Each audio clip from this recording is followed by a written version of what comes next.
निर्णय येत नाही तोपर्यंत कोणती कारवाई जी आहे ती त्या 16 आमदारांवर करू नये असं कोर्टाने म्हटलं। मला वाटतं जो निर्णय दिलेला आहे, मी जी माहिती घेतली त्याप्रमाणे एकंदर 54 लोकांचं जे डिस्क्वालिफिकेशन होतं त्याच्या संदर्भात जी याचिका दाखल केलेली होती त्या याचिकेमध्ये नोटिसा दिल्या गेलेल्या होत्या आणि त्या नोटिसा शिवसेना सध्या आता जे मातोश्री बरोबर राहिलेले आहेत, म्हणजे आपण असं म्हणू शकतो की शिवसेनेचेच आहेत सगळे, परंतु आदित्य साहेब सोडून उरलेल्या लोकांना दिलेल्या होत्या। आदित्य साहेब सोडून उरलेल्या लोकांना ज्या नोटिसा दिलेल्या होत्या त्या आणि आम्हाला सर्वांना ज्या दिलेल्या होत्या नोटिसा त्या असे म्हणून जे एकंदर आमदार होते या सर्वच्या सर्वच आमदारांना दिलासा मिळालेला आहे। त्याच्यामुळे केवळ आम्हाला मिळालं हे बरोबर आहे की आमच्या विरुद्ध ही याचिका होती आणि ह्या याचिकेमध्ये काही कारवाई झाली नाही आणि जोपर्यंत हे होत नाही, आपला निकाल होत नाही तोपर्यंत कुठली ॲक्शन घेऊ नये असं जे सांगितलेलं आहे ते योग्यच आहे असं मला वाटतं, कारण सगळं ऐकून घ्यायला लागेल आणि हा एक दोन एकंदर 3 केसेस आहेत। मला आपल्याला थोडंसं उलगडून सांगितलं पाहिजे।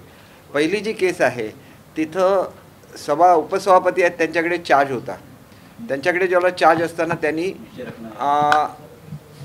त्यांनी जे चौधरी आहेत त्यांचे गटनेता म्हणून निवड केली आणि आपले सुनील प्रभूंना त्यांनी प्रतोद म्हणून पुढचं कायम ठेवलं आणि हे चुकीचं आहे। याच्यासाठी आमदारांनी जी याचिका केलेली होती ती याचिका आज लागायची होती, पण ती याचिका काय आज लागलेली नाही। याचं कारण असं आहे की ऑलरेडी जे उपसभापती होते त्यांच्या जागेवर अध्यक्षांची निवड झालेली आहे आणि उपाध्यक्षांची अध्यक्षांची निवड झाल्यामुळे आता ह्याच्या पुढे जे काय चालेल ते अध्यक्षांकडे चालेल आणि त्याच्यामुळे मला असं वाटतं की अजून जरी कोर्टाने निर्णय दिलेला नसेल किंवा त्याच्यावर मी काय बोलू शकत नसेल, त्याच्यापैकी बहुतांश ज्या मागण्या होत्या या मान्य झालेल्या आहेत, कारण त्याला सभापतींची निवड व्हायची होती, त्याला सभापतींची निवड व्हायला काय हरकत नाही असं म्हटलेलं होतं।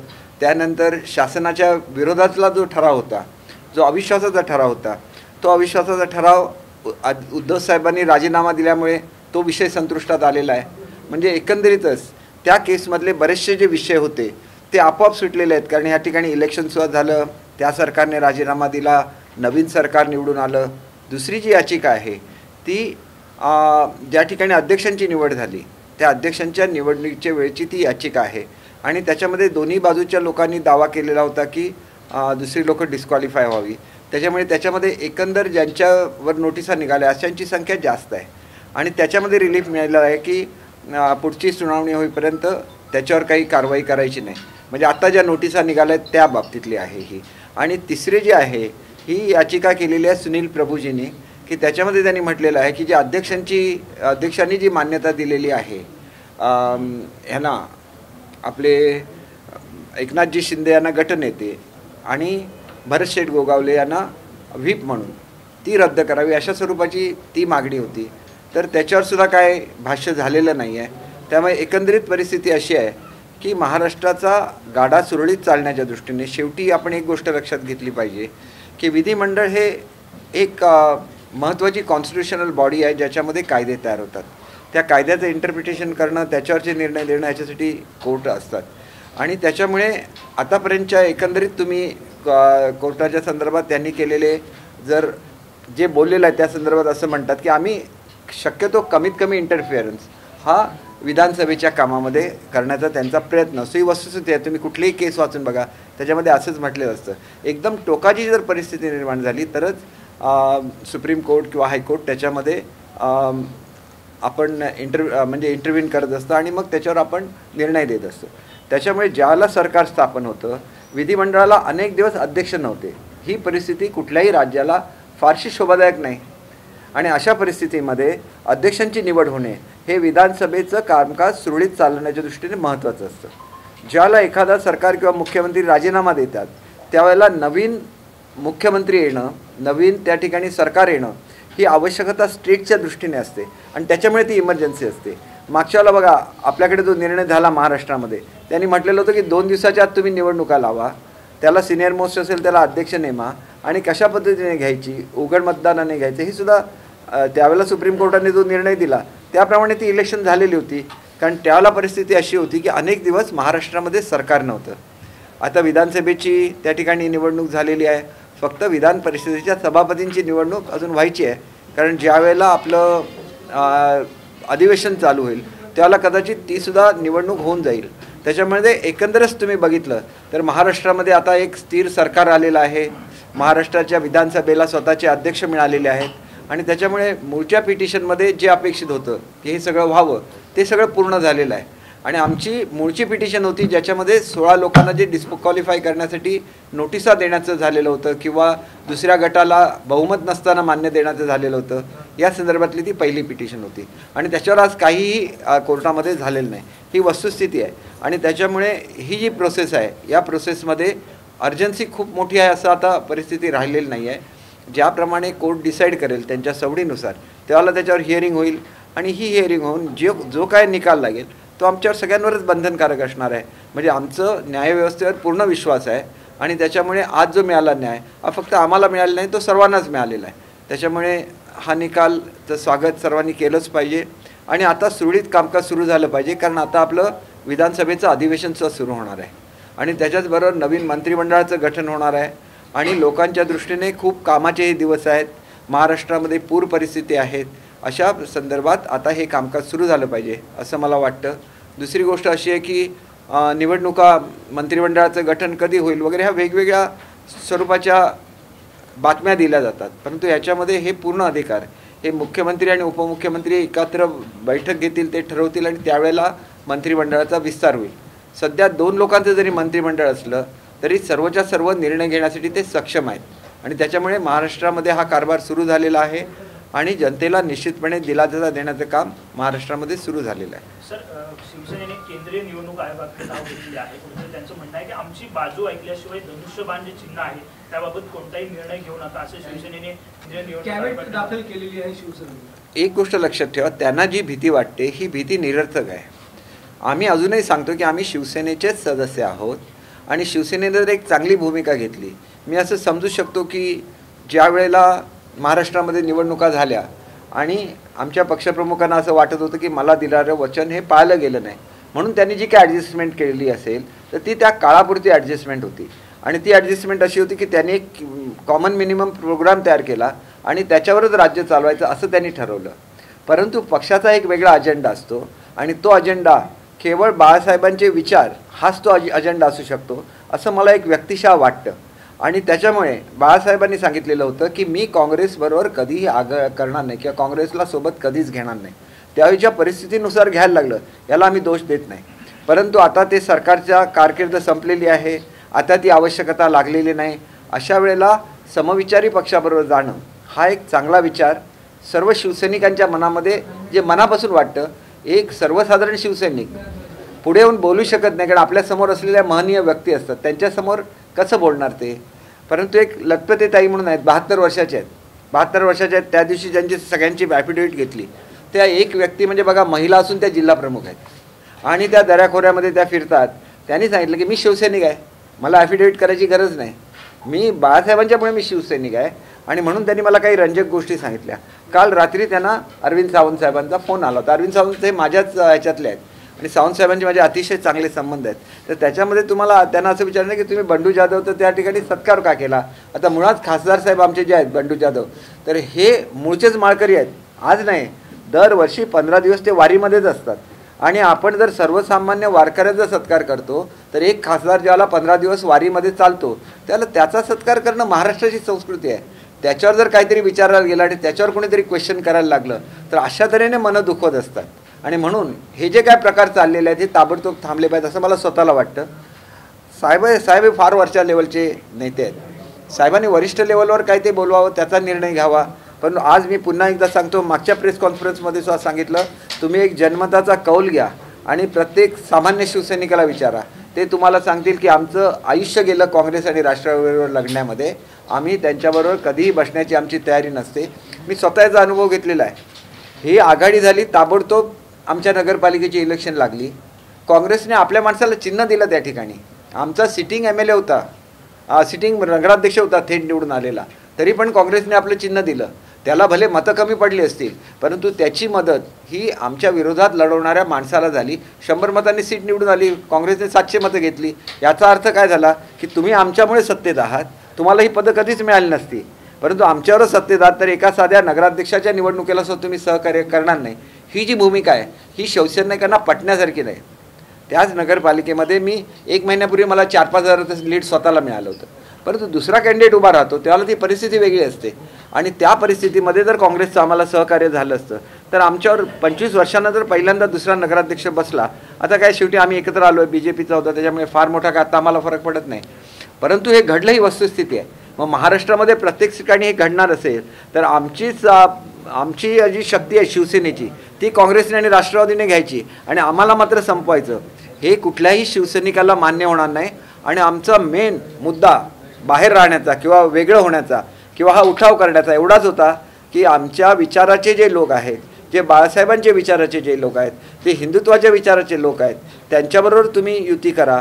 आणि एवढंच नाही तर प्रत्येक महाराष्ट्रातल्या प्रत्येक भागाला तुम्ही न्याय द्या, तिथली विकास कामं करा.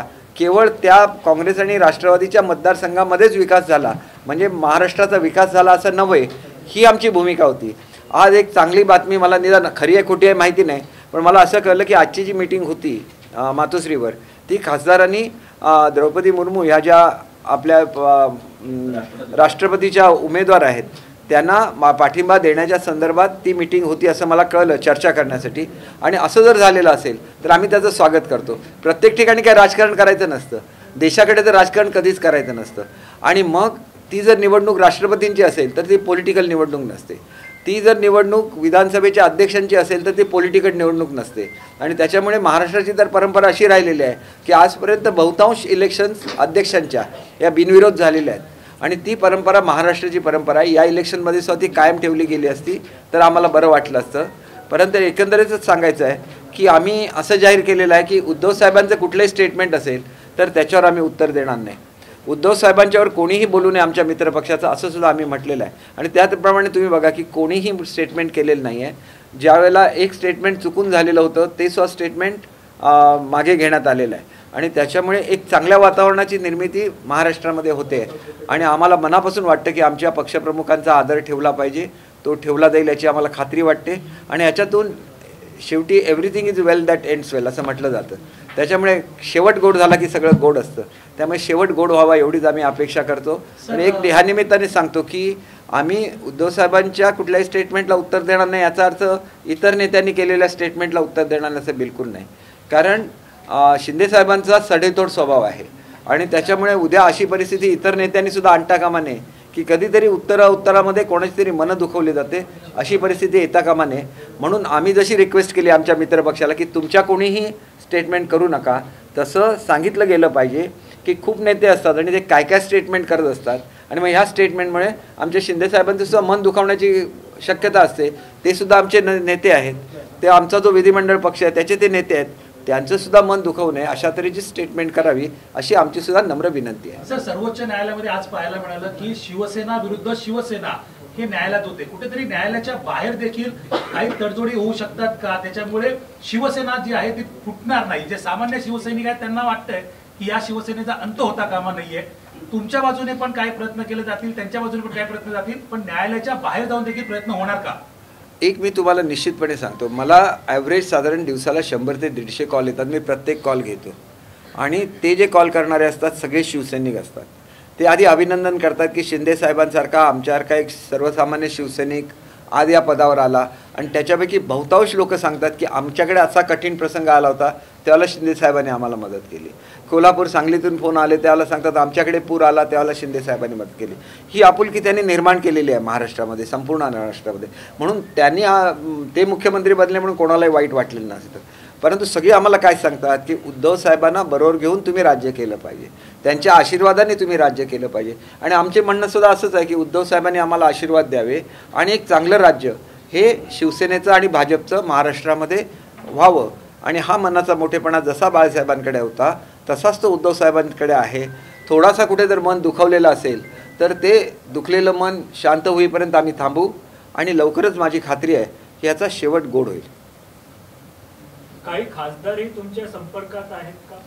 असं म्हणण्यापेक्षा बघा, आम्ही तर आम्हाला 2 ते 3 लाख लोक मतदान करत असतात, खासदारांना तर 15 ते 20 लाख लोक मतदान करत असतात. त्यामुळे जी लोक 20-20 लाखांचं मतदान घेऊन निवडून येतात ते तेवढे मॅच्युअर्ड असतात. ते 4-4, 5-5 वर्ष अनेक लोक खासदार आहे, कोण 2 वर्ष आहे, कोण 3 वर्ष आहे, 1-2च असे आहेत की जे नव्याने खासदार झालेले आहेत. पण ह्या खासदारांपैकी 80% खासदारांना मी स्वतः भेटलेलो आहे. एक आपुलकी असते, माझी ओळख होती, माझ्याकडे गृह खातं होतं, त्यामुळे त्यांच्या मतदारसंघात जायचं होतं, त्यांना बरोबर घेऊन मी कार्यक्रम करायचो. त्यातल्या प्रत्येकाने मला सांगितलेलं आहे की आताची जी आघाडी आहे ही आघाडी आम्हाला मारक आहे. आम्हाला जर निवडून यायचं असेल तर आम्हाला BJP बरोबरच गेलं पाहिजे, कारण तो समविचारी पक्ष आहे.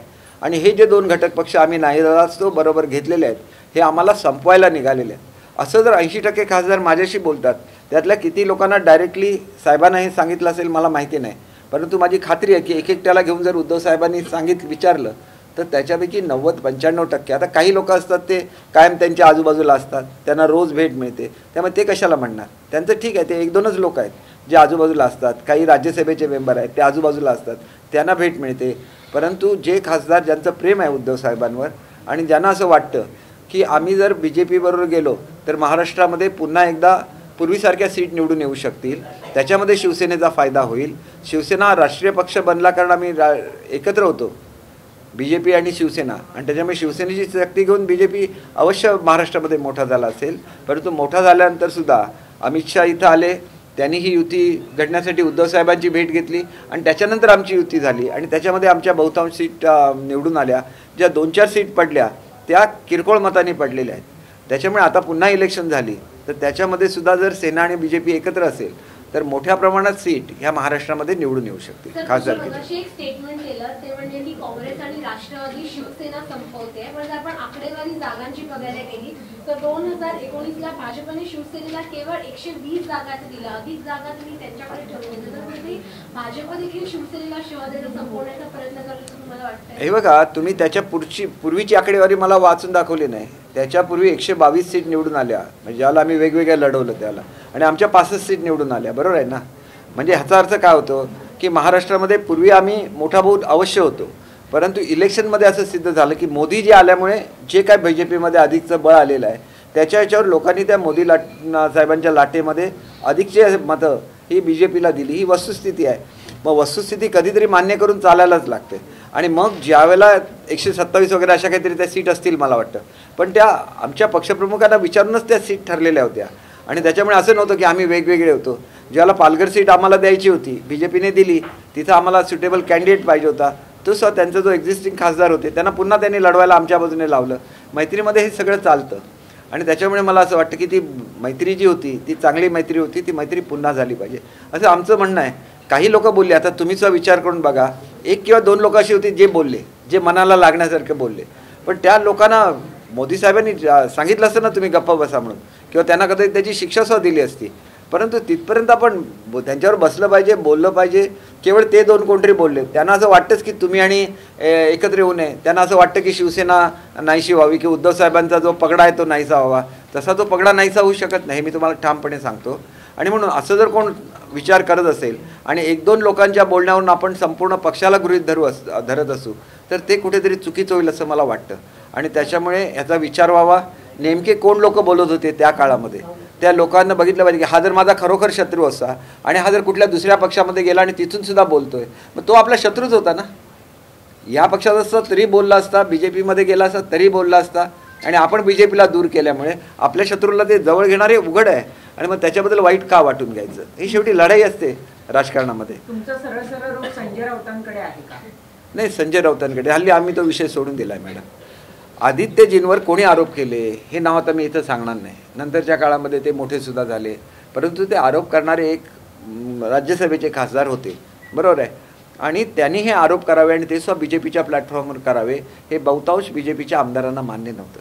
कारण त्यांचं सुद्धा प्रेम आहेच मातोश्रीवर. म्हणजे केवळ मोदी साहेब धाकटा भाऊ म्हणतात असं नाही उद्धव साहेबांना, तर BJPचे आमदार सुद्धा त्यांना आपलं मानतात. आणि हे प्रेम लक्षात घेतलं पाहिजे. किती काँग्रेसची लोक येऊन सांगतात हे आमचे नेते आहेत म्हणून, किती राष्ट्रवादीची लोक येऊन सांगतात उद्धव साहेब आमचे नेते आहेत म्हणून सांगा. परंतु तुम्ही बीजेपीच्या कुठल्याही आमदाराला विचारा, कुठल्याही खासदाराला विचारा, ते म्हणणार उद्धव साहेब आमचे नेते आहेत. कारण 25-25, 30-30 वर्ष त्यांनी एकत्र काम केलं, तसं बोलणारच ना, ते मनातून येत असतं. त्याच्यामुळे हे बघा, राजकारण राजकारणाच्या ठिकाणी असतं आणि विकासाच्या ठिकाणी असतो. आमचं आता राज्य आलेलं आहे, चांगल्या तऱ्हेने शिंदे साहेबांना काम करण्याची संधी मिळाली पाहिजे, फडणवीस साहेबांना चांगल्या तऱ्हेने काम करायची संधी मिळाली पाहिजे. आणि महाराष्ट्राची जे कोरोनाच्या काळामध्ये आमची जी घसरण झाली आहे, ती घसरण दूर करून आपल्याला पुन्हा एकदा भारतातलं सर्वोत्कृष्ट राज्य म्हणून पुन्हा एकदा पुढे यायचं आहे. ज्याचा शेवट गोड तो सरच गोड असं तुम्ही म्हणताय. मात्र मला सांगाल की मग तुम्ही माघार कोण एक पाऊल मागे का घेत नाही कोणी, आणि हे समिट का होत नाही? फक्त प्रेस कॉन्फरन्स होत आहेत, ते सांगतात की मातोश्रीचे दरवाजे खुले आहेत, आपण सांगतायत की उद्धव साहेब आमचे नेते आहेत. मग काय याच्यातून मार्ग काय? हे बघा, मार्ग कोणी काढायचा असतो? कुटुंब प्रमुखांनी काढायचा असतो. मुलं काढणार का मार्ग? मुलं शेवटी मुलं असतात आणि कुटुंब प्रमुख असतात. कुटुंब प्रमुखांनी मार्ग काढावा म्हणून आम्ही सारखी विनवणी करू शकतो, परंतु कुटुंब प्रमुखांना आम्ही कंपेल नाही करू शकत. ज्याला ते काढतील त्याला काढतील. आज आमची भूमिका आम्ही सांगितली. फक्त मला एकच सांगायचं आणि ते ठामपणे सांगायचं आहे, शिंदे साहेबांची माझी चर्चा झालेली आहे. इतर लोकांनी मात्र स्टेटमेंट काढली, त्याचं उत्तर देणं मला भाग पडेल. कारण किती आपण सॉफ्ट राहिलो तरी लोकांचा गैरसमज होईल अशी स्टेटमेंट काढू नका. माझी कळकळीची विनंती आहे. तुमचं मन दुखवलं गेलं ना, तसंच मन शिंदे साहेबांचं सुद्धा आहे. ते तुम्ही बघितलं की त्यांच्या मुलांची आठवण झाली, त्यांच्या डोळ्यात अश्रू आले. ज्यावेळेला मातोश्रीला त्यांना सांगण्यात आलं तुम्ही मुख्यमंत्री व्हा, त्यांच्या डोळ्यात अश्रू आले. कारण त्यांना काय, मुख्यमंत्री त्यांना एरवीसुद्धा उद्धव साहेबांनी सांगितलं होतं मुख्यमंत्री व्हा म्हणून, नाही केलं त्यावेळेला डोळ्यात अश्रू नाही आले. अश्रू कधी आले? माझं पद काढून तुम्ही घ्या, परंतु तुम्ही काँग्रेस आणि राष्ट्रवादीबरोबर बसा, असं जर सांगितलं त्यावेळेला ते अश्रू आले. कारण त्यांना काँग्रेस आणि राष्ट्रवादीच्या याच्यावर मुख्यमंत्री व्हायचं नव्हतं, उपमुख्यमंत्रीसुद्धा व्हायचं नव्हतं. आणि त्याच्यामुळे अशा माणसाचं जर मन तुम्ही दुखावलं तर उद्या प्रवक्ता म्हणून सुद्धा मला त्या गोष्टीचं उत्तर द्यायलाच लागेल ना. कारण माझ्यावर जबाबदारी आहे, ती 50 आमदारांची जबाबदारी आहे. तसेच शिंदेसाहेब जरी आमचे नेते असले तरी त्यांचं मन दुखावलं जाणार नाही हे बघणं सुद्धा माझी जबाबदारी आहे, असं मी स्वतः समजतो. कसं बघा, आम्ही काय सांगितलं होतं, तुम्ही काँग्रेस राष्ट्रवादीची हे साथ सोडा. मी शेवटच्या दिवशीची माझी प्रेस कॉन्फरन्स बघा, जी मी गुवाहाटीवरून दिलेली होती. मी सांगितलं आजचा शेवटचा दिवस आहे. तुम्ही आज सुद्धा सांगा की काँग्रेस राष्ट्रवादीला आम्ही सोडतो, आम्ही सगळेच्या सगळे आमदार 50च्या 50 तिथं परत येतो. सांगितलं होतं ना. त्यांनी सोडलं काय काँग्रेस आणि राष्ट्रवादीची साथ? शेवटपर्यंत पवारसाहेब त्यांना सांगत होते राजीनामा देऊ नका. आज असं झालेलं आहे की पवारसाहेब जास्त लाडके झाले आणि शिवसैनिक मात्र परके झाली, अशी परिस्थिती महाराष्ट्रामध्ये झालेली आहे. पवारसाहेब एक मोठे नेते आहेत, त्यांच्यावर मी काय बोलणार नाही, मी त्यांच्या हाताखाली काम केलेलं आहे. परंतु उद्धव साहेबांनी असा विचार करायचा की माझा शिवसैनिक जवळचा आहे की राष्ट्रवादी काँग्रेस मला जवळचं आहे आणि काँग्रेस माझ्या जवळचं आहे, हे ठरवलं पाहिजे. त्या काळामध्ये ज्यावेळेला त्यांनी साथ दिली त्यावेळेला सत्तेतली चांगली पदसुद्धा त्यांनी उपभोगलेली आहेत. आपला प्रचारसुद्धा करून घेतलेला आहे पुढच्या निवडणुकीचा. म्हणजे तुम्ही त्यांना जे देणं होतं हे देणं तुम्ही फेडलेलं आहे. त्यामुळे आता तुमच्यावर अशी कुठली जबाबदारी, असं मी सांगतो. मी काय उद्धव साहेबांना सांगणं एवढा मोठा नाही. आज तुम्ही निर्णय घ्या की बाळासाहेबांच्या विचाराशी आपण जाऊ, बाळासाहेबांचा जो हिंदुत्वाचा विचार होता त्याच्यावर आम्ही जाऊ, असा जर त्यांनी निर्णय घेतला तर आम्ही सगळे एकच आहोत ना. केसरकर साहब, अभी हिंदी में एक बार बताइए कि आज जो सुप्रीम कोर्ट में सुनवाई होनी थी, पूरा मामला एक बार फिर लटक गया है, संवैधानिक बेंच को सौंप दिया गया है. आप लोगों की तरफ भी अभी तक कोई फैसला नहीं आता दिख रहा और उद्धव कैंप की तरफ भी. देखिए, इसमें 3 केसेस थी. एक केस थी वो जो उपाध्यक्ष थे उन्होंने जो निर्णय दिया था चौधरी जी को पक्ष नेता गट नेता चुनने का, वो फैसले के खिलाफ हम लोग गए थे सुप्रीम कोर्ट में. उसमें दूसरे भी मुद्दे थे कि उन्होंने जो डिस्क्वालिफिकेशन का नोटिस दिया है वो भी गलत है, ऐसे कहने वाले 16 MLAs थे. और दूसरा जो केस था वो 54 MLAs के बारे में था, जिसमें शिवसेना और ओरिजिनल शिवसेना और जो नया बन गया है गट, वो दोनों के, मतलब इसको मैं ऐसे ओरिजिनल नहीं मान रहा हूँ क्योंकि ओरिजिनल हम ही हैं, लेकिन जो ज़्यादा संख्या में होते हैं वही ओरिजिनल होते हैं, ऐसा मेरा कहना है. तो ये दो गट बने शिवसेना में, इन सबको नोटिस आ गई सिर्फ एक विधायक को छोड़ के, और उन विधायक का नाम है आदित्य ठाकरे. उनको नोटिस क्यों नहीं दिया गया कि हम लोग जितना उद्धव साहब को चाहते हैं उतना आदित्य जो कि वो चाहते हैं, और इसीलिए उनको नोटिस नहीं दिया गया, बाकी के लोगों को नोटिस दिया गया. तो ये जो 54 लोग हैं उन सबको आज रिलीफ मिल गया है. और देखिए, ज़्यादा ये कब होती है, मतलब इमरजेंसी कब होती है? जब राज्य में सरकार नहीं होती, जब विधानसभा का अध्यक्ष नहीं होता. आज परिस्थिति ये आ गई है कि विधानसभा के अध्यक्ष की चुनाव हो गया, राज्य में नई सरकार आ गई, तो लोगों का काम पूरा हो गया। तो किस स्थिति में कोर्ट इंटरफेयर करते हैं इमीडिएटली, कि जिस स्थिति में राज्य के लिए सरकार चाहिए, जिस स्थिति में विधानसभा के लिए अध्यक्ष चाहिए, तो ये स्थिति अभी नहीं रही। इतना ही मेरा कहना है।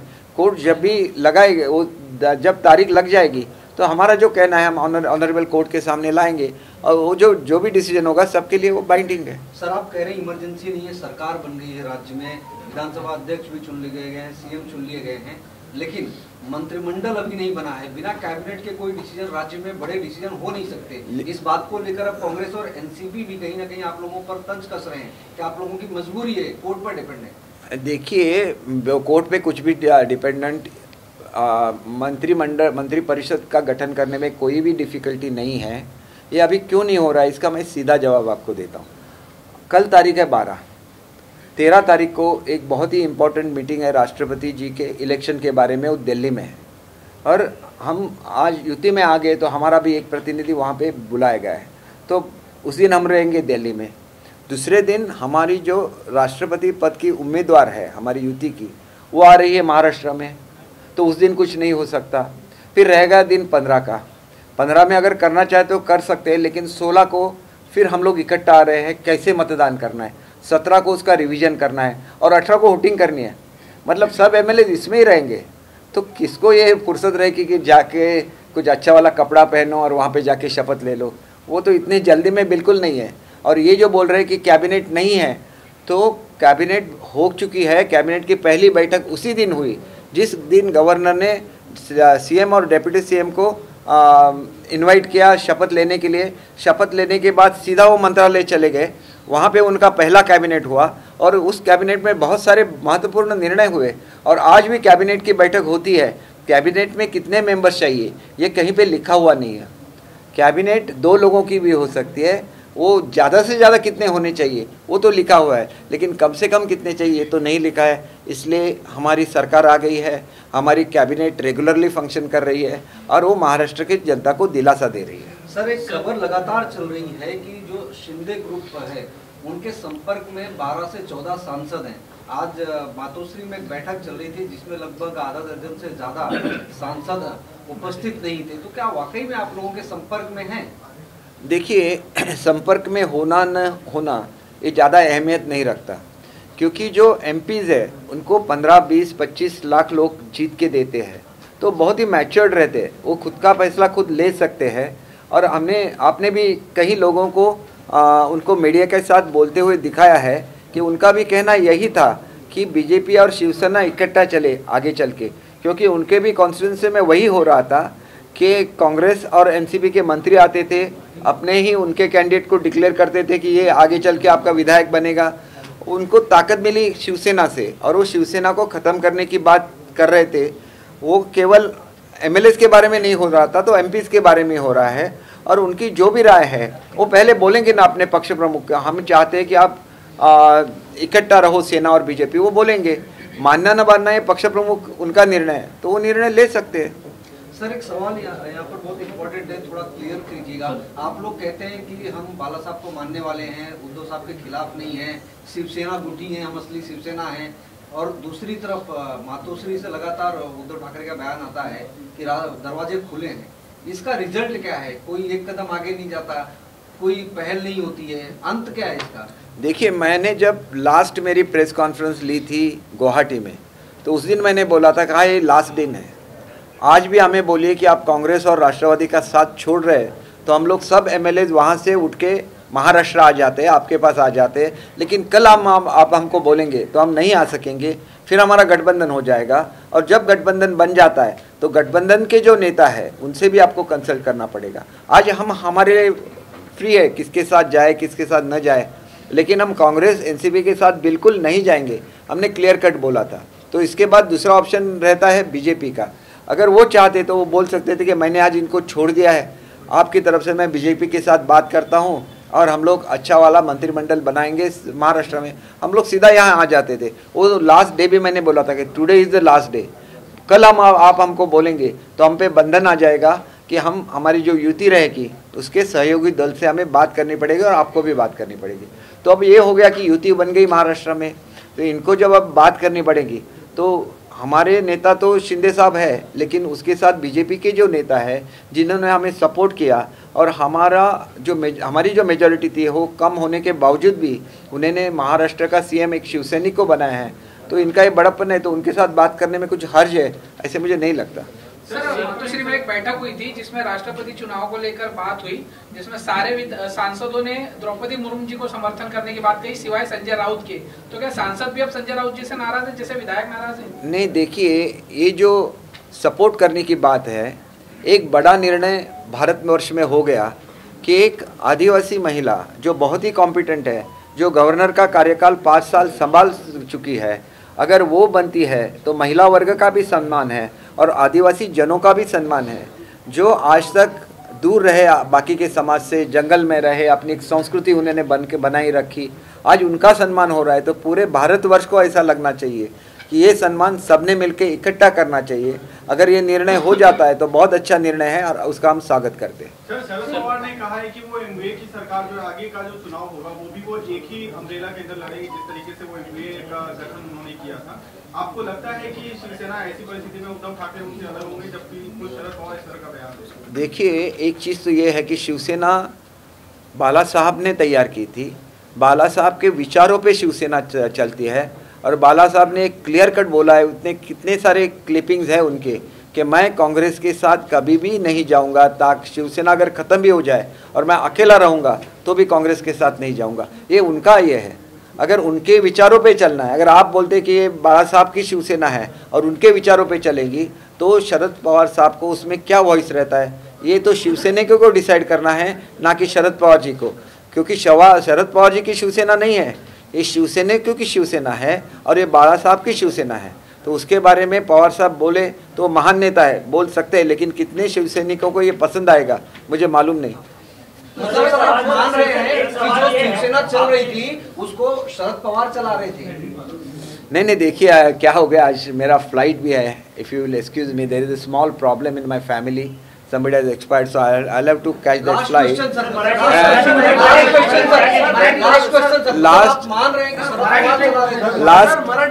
मैं आपके क्वेश्चन का जवाब देता हूँ, उससे पहले जो मराठी पत्रकार है उनसे मैं एक रिक्वेस्ट करता हूँ की जब मैं आपसे मी जेव्हा तुमच्याशी बोलतोय त्याला मी अजून मी माझ्या मतदारसंघाच्या लोकांना भेटू शकलेलो नाही, कारण माझ्यावर एक जबाबदारी शिंदे साहेबांनी दिलेली होती आणि 50 आमदारांनी की तुम्ही हे करा। त्यामुळे अनेक लोकांचा असा गैरसमज होतो की मी मतदारसंघात आलेलो नाही की काय, परंतु मी माझ्या व्हिडिओ कॉन्फरन्सिंगद्वारे तिन्ही तालुक्यांचे तहसीलदार असतील, प्रांत असतील, PWDचे अधिकारी सगळ्यांशी संपर्क साधलेला आहे। ज्या दिवशी गुरुपौर्णिमा असते, मी साईबाबांचा भक्त आहे, सगळ्या महाराष्ट्राला माहिती आहे, आदल्या दिवशी माझ्याकडे एक पूजा असते आणि ही पूजा मी स्वतः करतो आणि त्याच्यामुळे त्या पूजेपुरतं मी मतदारसंघात जाणार आहे, पण त्या दिवशी मी कोणाचंही स्वागत स्वीकारणार नाही आहे, कारण पाऊस असताना आणि पूर असताना स्वागत स्वीकारणारा मी मनुष्य नाही। साधारण पाऊस कमी झाला तर 15 तारीखला मी माझ्या मतदारसंघात ऑफिशियली जाईन। आज मी फक्त खाजगी कामासाठी जातोय, उद्या 12 तारीखला मी 15 तारीखला जाईन, त्याला ज्यांना स्वागत स्वीकारायचं त्यांनी स्वागत करावंच, परंतु मी माझे विचार,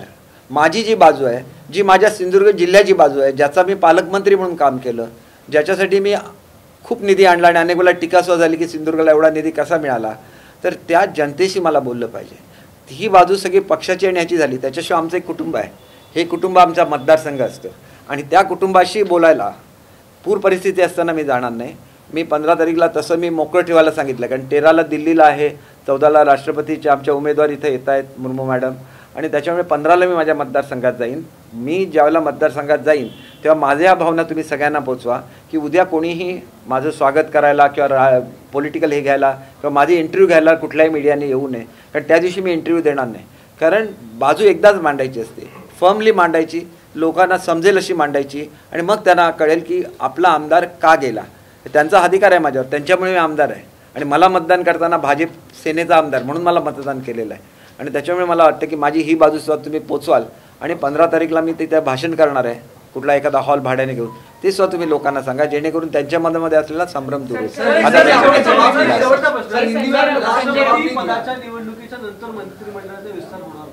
हो, मंत्रिमंडळाचा विस्तार होणारच ना, कोणी सांगितलं नाही होणार म्हणून? मी तुम्हाला काय सांगितलं, जर राष्ट्रपती निवडणूक आली नसती मध्ये आम्हाला त्याची कसं असतं की या निवडणुकीची प्रोसिजर समजावून सांगायला लागते. ज्या वेळेला राज्यसभेची निवडणूक झाली, आम्हाला 2 दिवस सतत प्रॅक्टिस करून आम्ही शिकलेलो आहोत, आम्हाला सगळं कळतं, तरी पण अनावधानाने चूक होऊ शकते. तुम्ही ज्याला बघा काउंटिंग सुरू होतं, MLA सगळे शिकलेले आहेत ना, तरी काउंटिंग असताना ते गोंधळत होते. कारण काय, ती एक वेगळी प्रोसेस आहे ज्याची त्यांना माहिती नसते आणि त्याच्याशी ते ॲकस्टम नसतात. पटकन तोंडातून काही येऊ शकतं. तिथं शिक्का किंवा लिहिताना चुकून काहीतरी पटकन चूक झाली तर एक मत महत्त्वाचं असतं. शेवटी आमच्या भावना आहेत त्या राष्ट्रपती मॅडमशी ज्या आमच्या होणार आहेत त्यांच्याशी आमच्या भावना आहेत. त्याच्यामुळे आम्ही प्रॅक्टिस करतो. का करतो, आमच्याकडून एक चूक होता का म्हणे, त्यांना परफेक्ट सगळीच्या सगळी मतं गेली पाहिजेत म्हणून आम्ही हे करतो. तर माझी विनंती आहे. उत्तर द्या की आता जी बैठक झाली खासदारांची, त्या बैठकीमध्ये असं चित्र दिसलं की संजय राऊत हेच एक वेगळे होते आणि इतर खासदारांचं मत होतं की द्रौपदी मुर्मू यांना मतदान केलं पाहिजे. संजय राऊत विरुद्ध इतर खासदार अशी परिस्थिती दिसून आली आहे. हे बघा, मला तर स्वतःला असं वाटतं संजय राऊतांवर माझा कुठलाही अधिकार नाही, पण संजय राऊत हे जास्त पवार साहेबांचे आहेत आणि ते कमी शिवसेनेचे आहेत. त्यांची उद्धव साहेबांवर किती निष्ठा आहे मला माहिती नाही, त्यांची बाळासाहेबांवर निश्चित निष्ठा होती, पण उद्धव साहेबांना जास्तीत जास्त डॅमेज करण्याचं काम नाही तर त्यांनी केलं नसतं असं मला स्वतःला वाटतं. ते ग्रेट असतील, त्यांनी उत्तर द्यावं का माझ्यावर टीका केली म्हणून मला काय वाटत नाही, परंतु त्यांनी आपल्या मनाला विचारावं की मी उद्धव साहेबांची किती निष्ठा आहे आणि मी शरद पवारांची किती निष्ठा आहे. आणि मग शरद पवार जर त्यांच्या पक्षाचे नसतील तर बाळासाहेबांनी ज्यांनी त्यांना मोठं केलं, ज्यांनी त्यांना सामनाचं संपादक बनवलं, त्या नुसत्या बाळासाहेबांवर निष्ठा असून चालणार नाही. त्यांची निष्ठा उद्धव साहेबांची सुद्धा पाहिजे आणि आदित्य साहेबांची सुद्धा पाहिजे असं मानणारा मी एक कार्यकर्ता आहे. मी एक सर्वसामान्य कार्यकर्ता म्हणून बोलतो. आता जो प्रश्न विचारला त्याचं उत्तर मी प्रवक्ता म्हणून नाही देणार, एक शिवसेनेचा कार्यकर्ता, एक शिवसेनेचा आमदार म्हणून देतो. मी प्रत्येक वेळेला त्यांच्याबद्दल मला अतिशय आदर आहे, ते अत्यंत विद्वानग्रस्त आहेत, परंतु त्यांनी सुद्धा विचार केला पाहिजे की मी सुद्धा राष्ट्रवादीमध्ये होतो ना, अधिक जास्त वेळ ते पवारसाहेबांच्या तिथंच बसलेले असायचे. त्याला मला असं वाटायचं की हे शिवसेनेचे आहेत पण पवारसाहेबांच्याकडे का बसतात, आम्ही पवारसाहेबांच्याकडे आम्हाला कधी एंट्री होती. पण त्यांचं ते प्रेम असेल तर त्यांनी सांगितलं पाहिजे की माझं प्रेम आहे म्हणून मी तिथं जातो आणि मी त्यांचा सुद्धा प्रवक्ता आहे. ना तर ते एकटेच का पवारसाहेबांनी सांगितलेली बाजू मांडतात, त्यांनी शिवसेनेची आणि आमच्या कार्यकर्त्यांची बाजू मांडली पाहिजे. आम्हाला ते काय सांगितलं आम्ही विसरून जाऊ, परंतु ज्या दिवशी ते शिवसेनेच्या फेवरमध्ये बोलतील त्याला आम्ही सुद्धा त्यांना नेता मानू. सर, उद्धव ठाकरे की ओर से इलेक्शन कमीशन को एक कैविएट लिखा गया है जिसमें कहा गया है कि अगर एकनाथ शिंदे या उनका गुट सिंबल शिवसेना सिंबल पर क्लेम करता है तो पहले उनकी सुनवाई हो, उनसे उनकी बात क्या है वो पहले उनको सामने रखने का मौका दिया जाए. तो क्या एकनाथ शिंदे गुट धनुष्य बांध पर क्लेम करेगा? देखिए, हमने कहाँ क्लेम किया, आप ये सवाल आज बोल रहे हैं. उनके पास इसे बोलते हैं कि डर के कुछ बात करना, डरने की कोई बात नहीं. हम आज भी बोल रहे हैं हम इकट्ठा बैठेंगे, इकट्ठा शिवसेना यूनाइटेड शिवसेना करके महाराष्ट्र के जनता के सामने जाएंगे. तो आज तक हमारा ये अप्रोच है, कल ये अप्रोच बदल सकता है, मैं कैसे बोल सकता हूँ नहीं बदलेगा. कौन कितनी देर तक इंतज़ार करेगा ये भी ये है कि शिंदे साहब भी कितनी देर तक इंतज़ार करेंगे, तो उनको भी ज़्यादा इंतज़ार करने का समय नहीं आना चाहिए. हम लोग थोड़ी देर रुकेंगे, उद्धव साहब के लिए रुकेंगे क्योंकि उनकी तरफ हमारा पूरा लगाव है, उनको हम लोग बहुत रिस्पेक्ट करते हैं. मुझे अभी जाना पड़ेगा airport. Thank you very much. Thank you much. I have to catch the flight otherwise. Sanjay Raut जो है आज भी उनका मत बाकी शिवसेना के सांसदों से अलग था, जिस वो आरोप लग रहा है मैं राउत ज्यादा डैमेज कर रहे हैं पार्टी को, क्या नहीं, मेरा ऐसा इंडिविजुअल ओपिनियन है, ये मेरा वैयक्तिक ओपिनियन है कि वो ज़्यादा पवार साहब के हैं. वो बाला साहब के नो डाउट बाला साहब के थे, लेकिन वो उद्धव साहब के और आदित्य साहब के है या नहीं मैं ज़्यादा उस पर कॉमेंट नहीं करना चाहूँगा, लेकिन वो पक्के पवार साहब के साथ है, इतना मैं आपको बोलना. पार्टी को नुकसान पहुँचा रहे हैं. मैं कैसे बोलूँगा, पार्टी उन्होंने सोचना चाहिए पक्ष को. Thank you.